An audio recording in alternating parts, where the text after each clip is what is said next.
I sing her the song about the fox when I'm on a chilly night. I love to talk the issues of the time, to tell about what we've done and what we plan on doing. My colleagues have already gone over that, and I notice as I look around the room, I see almost entirely friendly faces. So it's preaching to the converted. Usually when I'm going to speak to an issue, I ask myself, has someone else already said what I want to say, but said it better? And often that's Martin Luther King. And what I think of for Martin Luther King on this is, sometimes the choir needs preaching. So I know we're preaching to the converted here, but I want to talk to you because it is important. This is an off-year election, and Windsor County is already doing its part to create a veto-proof legislation. We have a veto-proof Senate, and to get a veto-proof House, but we are the Windsor delegation to the House is pretty much already on the right side of that as well. So what we need to do is to hold our own in Windsor County, which is not particularly exciting. Anger, wanting to throw someone you hate out of office, motivates people more than simply saying, yeah, we want to stay the course. But that's what we're asking Windsor County to do with us, because of the policy initiatives that have been discussed, and because our hearts are with the people we represent. I'm not going to scare everybody. I expect that we're going to win. But the scenario by which we don't win is if Democrats get complacent, if progressives get complacent. And so what I want to do is urge people who are already with us to let it show. We have yard signs. Please get them out. They're ugly, they're stupid, but they're necessary. And in fact, it's something where the Windsor County Republicans every 2 years always do a better job than we do. The thing is, they think that's going to win them the election. But it does create the impression that there's a groundswell of support. And if they're out there and our signs are not, it really does send a message. So I want to thank you all for your support over the years, and I want to ask for your continued support. And I'd like to, yes, Dave, if you'd like to speak. And we'll let Dave finish up. This morning was actually my first debate with my opponent up at the Tunbridge Fair. It went very well, so that's good news. One of the things that I want to actually reinforce what Senator McCormick said is that complacency is what will lose us races. And Windsor is a really great base of support for the statewide candidates that are also running.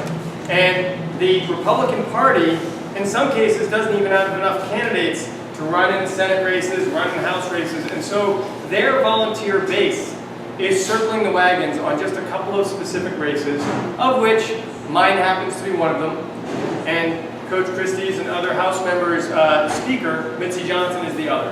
And you're a little far away, maybe to do a whole lot of work all the way up in the islands and help Mitzi, but if you can do something to help her, that would be great. But also throughout the county here, any help you can do to remind people how important it is to vote, that would be great. And, you know, my opponent does not only have initials in common with our president, okay? And the bottom line is, it's a very different dynamic if he were to be lieutenant governor. There would not be a statewide voice pushing back against the governor and his 12 or 13, 14 vetoes. He is someone who rallied the Republicans even when the majority of them voted for a rational and responsible budget. After the governor had said he'd veto it, even before they voted, he then rallied them all to stick with him and held that caucus together. And literally today in the debate he said, and my goal is to make it a nonpartisan office and so forth. And I pointed out that actually most folks have felt my office is less partisan than it's been in a long time. People are welcome from across the political spectrum. I think my Senate colleagues, and obviously it's a biased set right here, but I have heard from other colleagues who feel that the Senate was run in a fair and even-handed manner, which is actually one of the main jobs, as boring as it may sound, as lieutenant governor. And right now, almost more than anything, we need to be ambassadors for what democracy can be. we have citizens all across our state and frankly all across the country who are really wondering about our democracy with what's going on in Washington. And we have such an opportunity here to take the high road, maintain civility, maintain factual discourse, bring in people from different perspectives, as they do in the House and Senate committees, to say, let's talk about the real nuances of this issue and come up with the best solution for Vermonters. And that could be lost if we either lose some Senate seats around the state, lose some House seats, or certainly I think it would be lost if I happen to lose this race. So again, don't be complacent because of the assumption that Vermont is the least favorable towards Donald Trump of the country. That does not mean we will win. Historically, in midterm elections, the enthusiasm from the other side is always stronger than our own. And sadly, for 30 or 40 years, the other side has also paid more attention to the importance of the courts. And we are now going to live with that situation and that problem for the next 40 to 50 years, which when I think about my 12-year-old daughter, is one of the biggest things I think about, is climate change and the Supreme Court. We cannot be complacent, not only in this midterm, it's not a one-off. We, hopefully, the silver lining of this presidency is our engagement continuing year after year, and that people are what to make democracy work. And so it's you in this room. Thank you for being here. Thank you for being here for these great Senate and House candidates and serving officers for you here in Windsor County. And take these next 7 weeks seriously. Help us with those lawn signs. Help make phone calls. Help make sure turnout happens.